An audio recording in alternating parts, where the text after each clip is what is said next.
Hi there, this is Larry, and I'm coming to you with another Christ Church of Jackson video devotion. I want to share with you some thoughts about this Christmas season. You know, Christmas is just about upon us, isn't it? And if you haven't been out there shopping yet, you're going to find out that it's full of traffic and people hustling and bustling. And the later you wait, the more you're going to come in contact with people who are just as stressed as you are. Have you ever noticed when you're out there driving in traffic and the traffic gets really heavy, you start to get tense, you turn the radio down? Now, why do you do that? Well, I don't know, maybe there's a psychological reason, maybe there's an organic reason, maybe there's a real value in it. But at least you think you can concentrate better if you turn down that loud music. Seems like sometimes removing distractions helps us to concentrate, doesn't it? That's what I wanted to talk to you about here. Christmas is coming, and I've got a couple things I want to share with you, and one of them is this poem, which might tie it all together, I hope. At least I hope it does. It's called On a Snowy Christmas Eve by Omar Barker.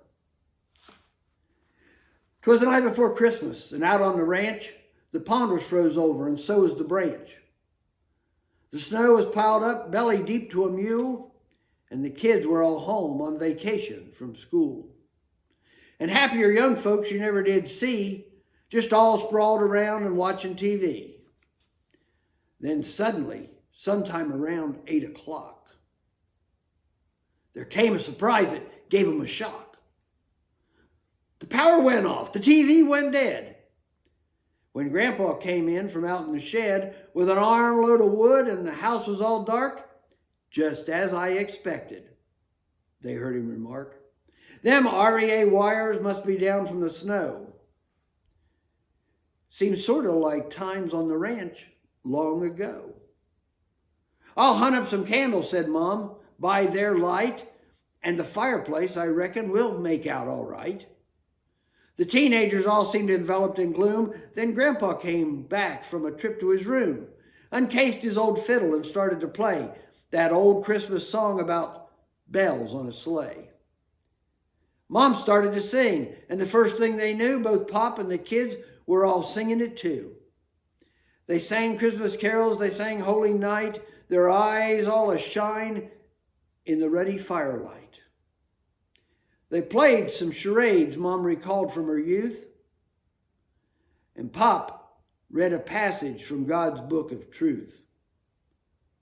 They stayed up till midnight, and would you believe, those youngsters agreed 'twas a fine Christmas Eve. Grandpa rose early, sometime before dawn, and when the kids woke up, the current was on.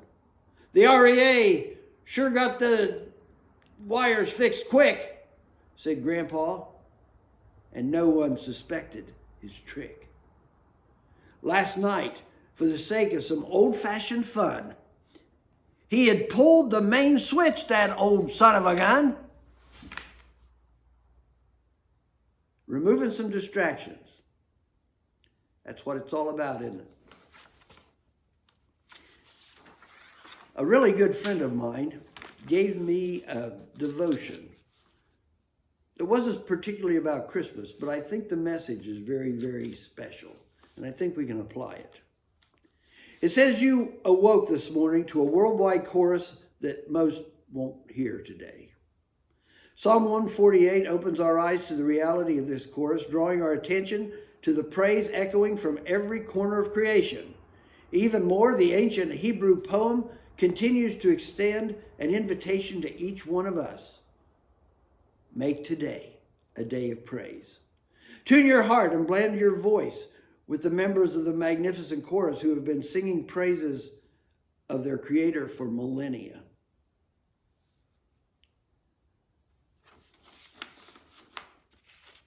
There's a chorus out there, isn't there? It rings through all of nature, all of the animals, all of the trees, all the rocks, all the streams. It's a chorus of praise to the Creator. And we're a part of that. We're invited to be a part of that. And what a wonderful time to remember our Creator, and join in that wonderful chorus, but at Christmas. So many times, the chorus that runs through the Christmas story gets lost in all the lights and all the packages and all the shopping, all the driving, all the parties, all the programs. It gets pretty stressed out and we get some distractions. And sometimes we have to turn the radio down, don't we? Sometimes we need to go someplace where we can just be quiet. We can just think.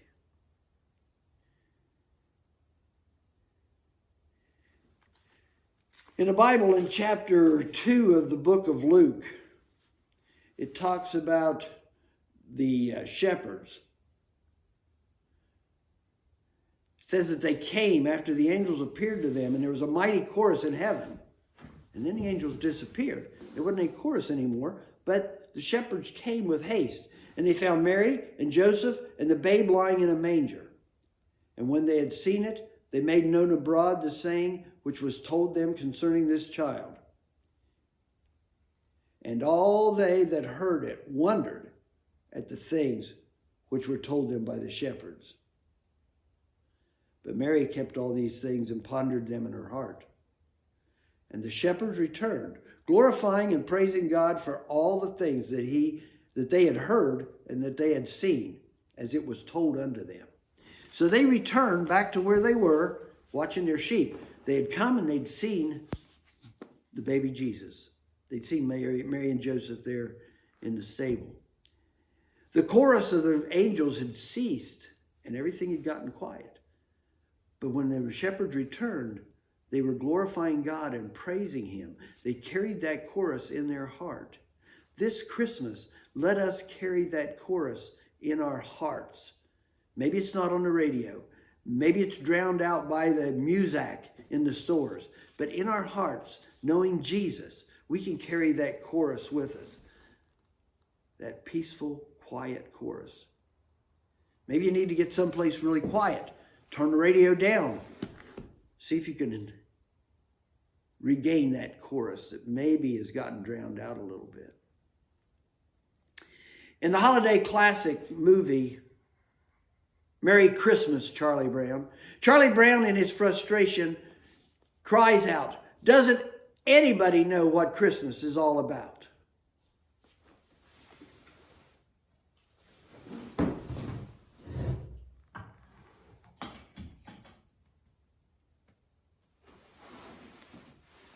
There's our Charlie Brown Christmas tree. But you know what happens right after he says that? His good buddy Linus says, "I know Charlie Brown." And he proceeds to recite the second chapter of Luke to Charlie Brown. He didn't tell him about Miracle on 34th Street. He didn't talk about the movie It's a Wonderful Life. He didn't talk about the Santa Claus. No. He recited the second chapter of Luke. The whole meaning of Christmas is Jesus. And the whole purpose of Christmas is to lead us to Easter. And the whole purpose of Easter is to lead us to heaven. It's a story.